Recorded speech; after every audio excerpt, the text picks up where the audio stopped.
It's late out here. I think it's like almost 5 in New Jersey, so it's getting dark very early. I'm out here. I was kind of putting off picking these tomatoes. We're supposed to get a frost, a real good one tonight. And I've been picking some tomatoes, hoping that I didn't miss the boats yet. They feel very hard. I don't think that they're frosted yet. I don't think they're frozen. But anyway, so I always do this. I always wait till the last possible moment to go out and pick the last green tomatoes, because you know, if they're on the vine, they have an opportunity to get a little bigger and maybe a little riper. And so a situation like this, when there's a stem and a cluster, I just leave them on the stem, and they have an opportunity to draw a little bit of the last bit of juice out of that stem.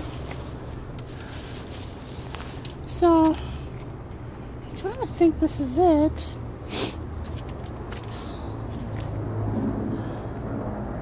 I hesitate to go into the greenhouse. Let me see if I... Oh man, there's a lot of good stuff in there too. Alright. I'm doing it! Alright, let's see if...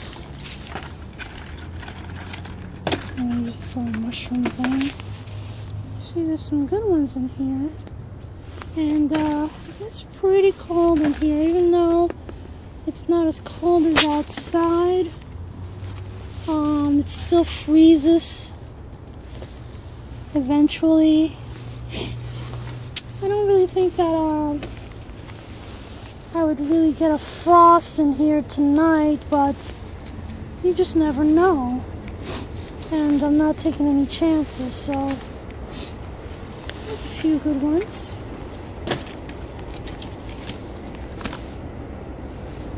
It's dirty, but I'll wash it. It's just dirt. Anyway, peppers are a whole lot more, what do you call it, frost resistant.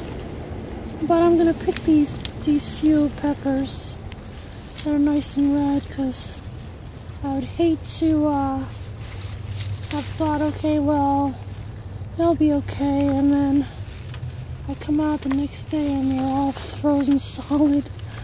So, picking them just to be sure they can finish up ripening inside. Alright.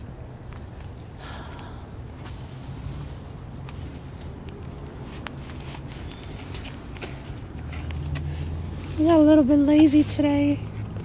It's my birthday and I really just didn't feel like doing anything. My husband took me out to lunch, and afterwards I came home and I kind of relaxed and I dozed off, and before I knew it, it was dark and it was time to close the coop. And I had totally forgotten about, well, I didn't forget, I just didn't do it. There they are. I think it was worth it. It's a good amount. These are the beautiful flowers that my husband brought me for my birthday. He bought them a couple of days ago, but interestingly enough, these hydrangeas are just starting to perk up. They were actually very wilted. They were actually like really limp. So I cut the tips, and I guess they finally starting to become nicely hydrated. So I don't know, that's just something for you to know. You know, whenever you see your flowers start to get a little wilty, you know, try cutting the tips at the bottom, and you know, that'll help perk them up.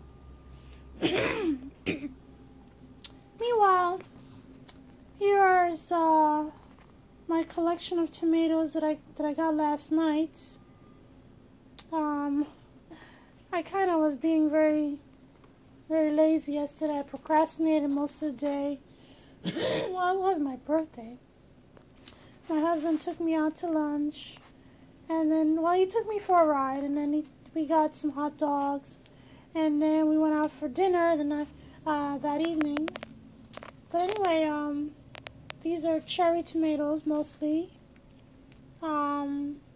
Nice ripe ones, and some that are still green on the stem. I left the ones on the stem in order to kind of draw a little bit of energy and nutrition, I guess, out of the stem as they ripen. You know, I mean, it won't maybe be that long that they can do that, but, you know, it'll happen somewhat. And these are some of the ones that I got from across the street. These are actually Aunt Ruby's green, which are, well, these here. These two are Aunt Ruby's green. These are actually ripe already, because, you know, when you poke them, they kind of yield to the touch, as opposed to like this here, no poking there. But this yields to the touch. So I'm going to stick these over here with the ripe ones, so I don't get them too confused. I mean, I won't get them confused because these are big. Those are bigger and juicier than these. But anyway, these are very hard. Some of them are kind of underdeveloped. But I remember last year there was a gardener friend of mine who put her tomatoes in newspaper. She wrapped them in newspaper, and I guess that kind of facilitated the ripening. I don't know if it hastens the ripening or if it slows it down, but I'm going to try that this year and see if it makes any difference. Most years I just usually leave them like this, and then they start to get a little dry, and, you know, they start weeping. So I don't know. We'll see how it goes. I'll try wrapping some of these and see if it makes a difference at all. Here's some other little ones. Kitty cats. Thank you. Thank you. Excuse me. Anyway, so I put some of these peppers in here too, with the ripening tomatoes, the ones that are riper, because the peppers aren't gonna be in here as long, even though they're green, because, you know, as you can see, like this one here, it's already kind of wrinkling up and drying out. Probably should chop them up. I'll chop them up and put them in the freezer, or maybe I'll try making some sauce tonight or something. I don't know. Anyway,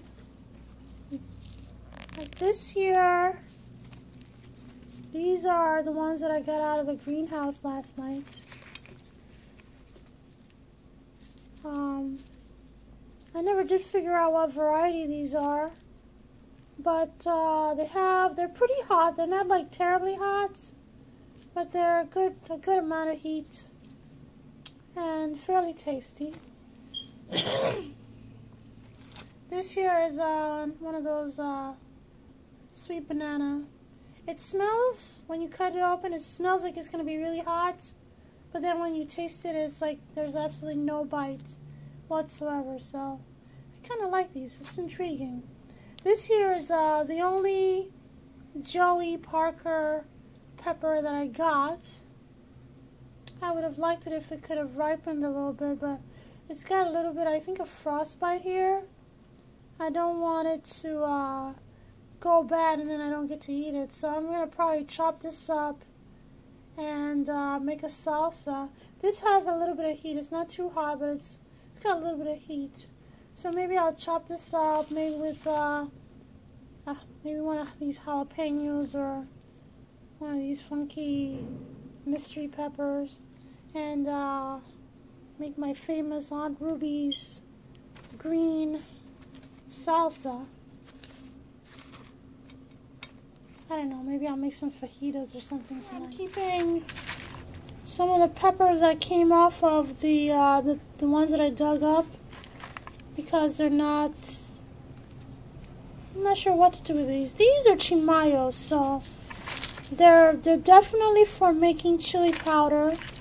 And I'm hoping see how this one is ripening up nicely. I hope that the rest of them get a little bit of ripeness on them, a little bit of color. I think this is a jalapeno actually. But anyway, this is where I'm keeping my dried peppers for now. These are those incredibly hot ones. I don't think that they're cayenne. If they're cayenne, it's a very hot strain. And here's Criolla Saya. I don't know, I might add that to the chili powder. Anyway, I'm gonna let those dry. And hopefully they'll ripen and they'll dry, and then I'll be able to make some chili powder out of these, or just crushed pepper flakes.